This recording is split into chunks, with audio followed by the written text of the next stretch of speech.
All right. Today we're going to do something a little different, kind of like we did maybe a week or so ago, looking at some old tackle for my grandfather. And this one's going to be even a little bit cooler, I think. These are baits that he had just kind of stockpiled in different tackle boxes. I pulled out what I either looked old to me or stuff that I remembered him fishing with a lot. And yeah, so we're going to get through some of these first in. I looked up a couple of them. A lot of them I didn't. This is, I think, one of the older ones in there. And this one right here, you can see it's got a metal fin on the tail. So I guess you tied it. You did. You tied it back there. It actually swam backwards, I'm assuming, and it would dive. I have not ever thrown one of these. I think it was made by Bomber when I was reading about it. And if you guys have more info about it, I'm happy to hear it. Do they have swivel hooks on it? Oh, look at that. So it even swivels down there. Like a lot of glide bait companies are doing now. They're making that so you don't have the fish throw the bait. That's pretty neat. That's a little different. I wonder, doesn't look like you could take them off to upgrade the hooks. That'd be kind of interesting to do. But it'd be something fun to throw. It's got something. I wonder if it was cracked. Did he put some like poly paste or something on there, try to seal it back up? A little bluegill. But that might be something else I try to do this summer. Maybe I'll take some of these baits out and just fish with them. Go throw them in a pond, a lake, something like that. See what you catch on them. See if you can catch anything, if these old ones still work. But I thought that one was really kind of a cool deal. Next one, there's a bunch of like different jitterbugs and hula poppers. So there's a hula popper here. Ones with like, actually this one looks like a skirt maybe he put on. It's actually a little bit newer. Yeah, and he actually put a screw into it to hold it in there. And then you got those hook hangers, but it's got that old school hula popper mouth on it. Not like the ones I grew up fishing, and it's got the different, doesn't have a split ring, it has whatever you want to call those things, but that's a little different. This is the hula popper tail I was picturing, and you can see the difference. Actually, there's three different ones it looks like right here. So we got the one with like the big mouth on it, like that.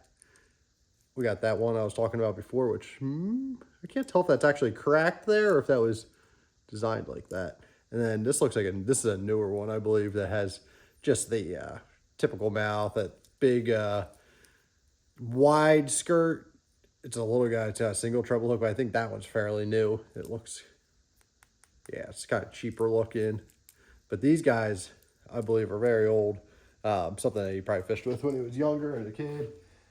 And then this is one that was actually out of my tackle box. I think he might have given this to me when I was a kid, but just a regular jitterbug. This thing right here, I caught so many fish in my pond on it growing up.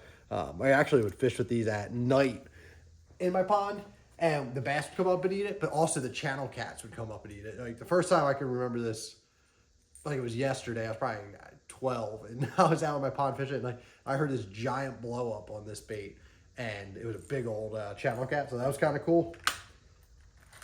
Another one here from Heddon is this is a tiny crazy crawler. So kind of like I think Megabass makes them now, that crawler style baits where they actually like walk across the surface, make all sorts of commotion. And again, this one's got these older hooks on it, kind of rusted up a little bit, but it's got that red and white colors. Very, very cool. Fun to see. I'm sure I could catch something on that guy there.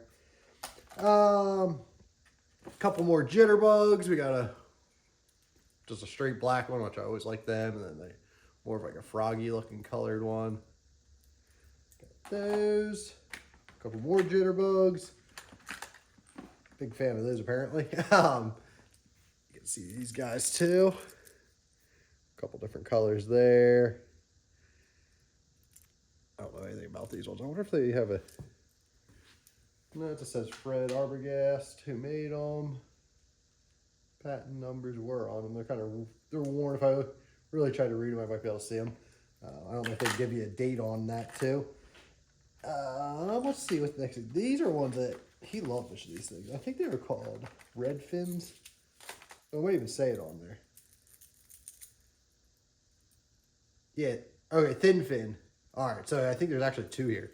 So I think this is the original one he used to always fish when I was growing up, that thin fin. It says it right on the bottom there. You can see the patent number and all that on there. And then I guess Storm started making the thin fin then. This looks like a new version of it. Ouch. The hooks are pretty sharp on it.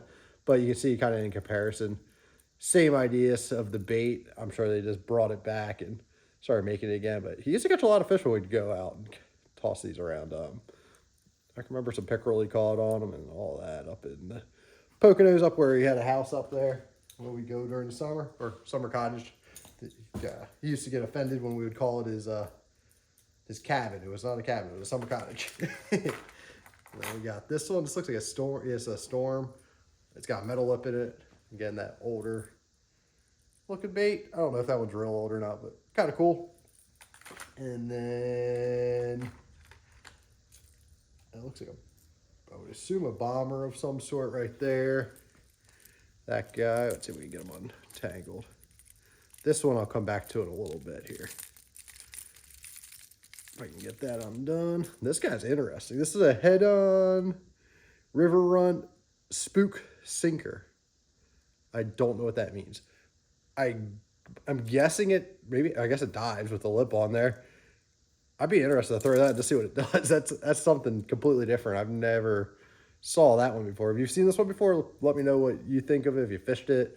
Like I said, I think it dives, but maybe it even just straight up sinks, then you can fish it. I don't know. It's kind of clearish. It's plastic, but that one's neat. Just a little square bill. It looks like bomber eyes to me.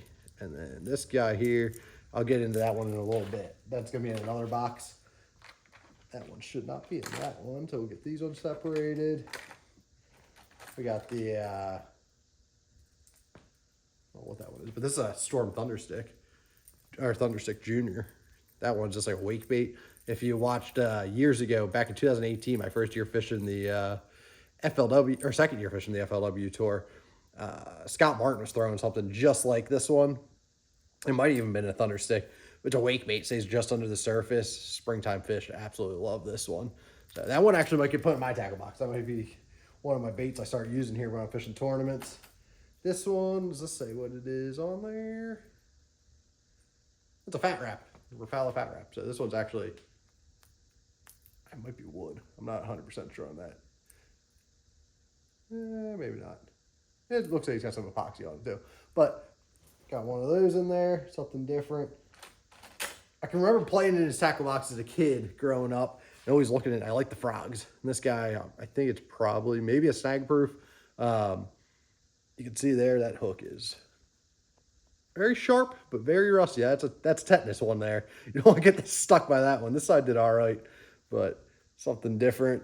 A little before the Spro frogs and all the frogs that we have now.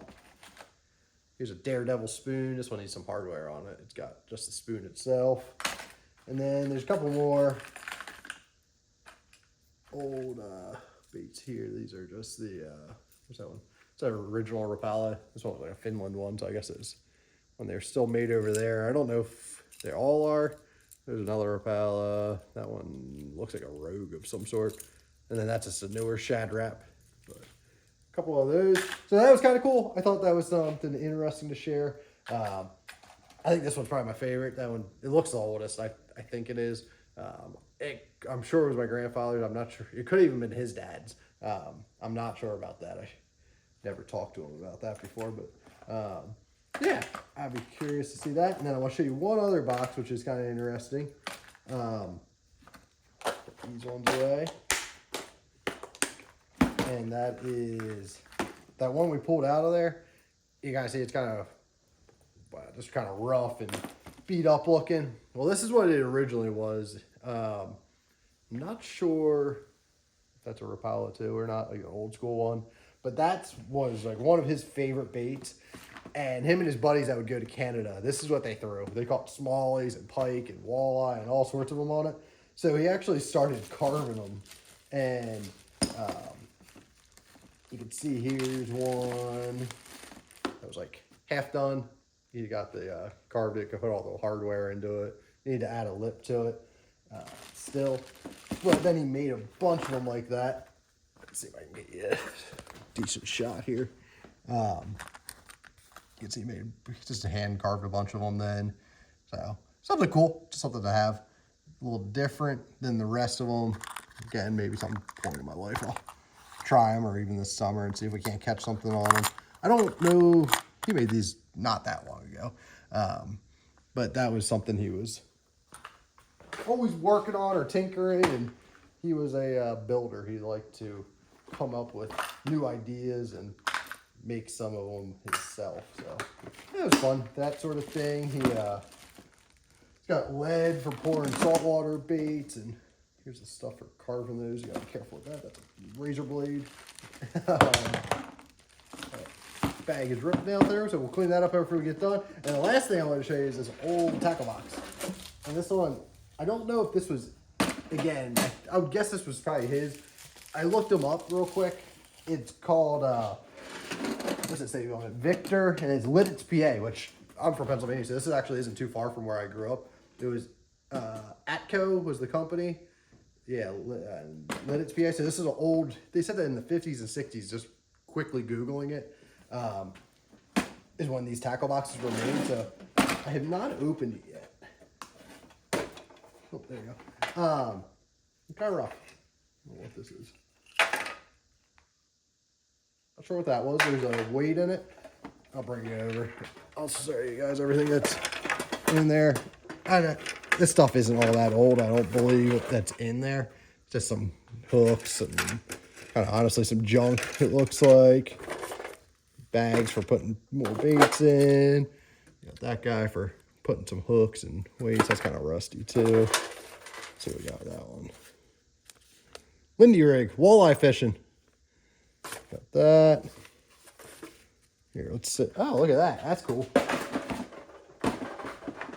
There's some old PA fishing regulations in here. So that one there, you can see it's a summary of 1984. Got pike on the front. Wow, I'd be kind of curious to see if we can find what some regulations were. If there's anything that's similar or different. Where would be a good one? Is there any all right, how about this before we just start getting crazy? Here's the reptiles and amphibians. It'd be interesting to pull this up and pull it next to some different ones. See if it's the same. Daily limit, 15. You can keep as many snapping turtles as you want. That's interesting. Green frogs, doesn't say anything about that. But let's see if we can find just like the regular, there's Erie. Some Lake Erie info. Muskies, oh, it has like a time you can start. Bass were 12 inches, you're allowed 6 of them. Sturgeon, no open season on sturgeon, even in the 80s.